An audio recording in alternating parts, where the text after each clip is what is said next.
നിലമ്പൂർ പാലാങ്കര താന്നിപ്പൊട്ടിയിൽ കുട്ടിയാന കിണറ്റിൽ വീണു. വനംവകുപ്പ് ഉദ്യോഗസ്ഥർ ആനക്കുട്ടിയെ പുറത്തെടുത്ത് കാട്ടിലേക്ക് തിരിച്ചുവിട്ടു. പടുക്ക ഫോറസ്റ്റ് കരുളായി റേഞ്ച് മണ്ണുമാന്തി യന്ത്രത്തിന്റെ സഹായത്തോടെയാണ് ആനക്കുട്ടിയെ കിണറ്റിൽ നിന്നും കയറ്റിയത്. മൂത്തേടം ചോളമുണ്ട താന്നിപ്പൊട്ടിയിലാണ് സംഭവം. കരുളായി വനത്തിനോട് ചേർന്ന പ്രദേശമാണിത്. നേരത്തെയും വന്യമൃഗശല്യം രൂക്ഷമായ പ്രദേശമാണ്. പുലർച്ചെ 4:30 എത്തിയ ടാപ്പിംഗ് തൊഴിലാളികളാണ് കുട്ടിയാനയെ കണ്ടത്. 2 മണിക്കൂറോളം സമയമെടുത്താണ് ആനയെ കരകയറ്റിയത്. 6:30 കരകയറ്റി. N4 news, Nilambur.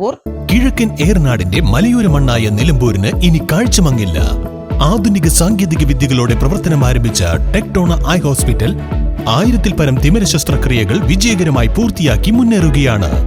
അത്യാധുനിക ചികിത്സാ സൗകര്യങ്ങൾക്കൊപ്പം വിദഗ്ധരായ ഡോക്ടർമാരും സേവന തൽപരരായ ജീവനക്കാരും ടെക്ടോണയെ മറ്റു നേത്ര ആശുപത്രികളിൽ നിന്നും വ്യത്യസ്തമാക്കുന്നു.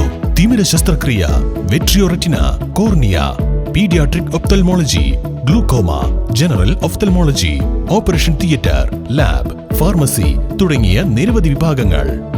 അന്താരാഷ്ട്ര നിലവാരത്തിലുള്ള വിവിധയിനം ലെൻസുകളും ഫ്രെയിമുകളാലും നിറഞ്ഞിരിക്കുന്ന ഒപ്റ്റിക്കൽ വിഭാഗം, വിശാലമായ കാർ പാർക്കിംഗ് സൗകര്യവും. ദിവസവും രാവിലെ 9 മണി മുതൽ വൈകുന്നേരം 7 മണി വരെ. Tectona eye hospital, Ooty road, Nilambur, Chanthakkunnu. Phone 9605221501, 0493 122 1501.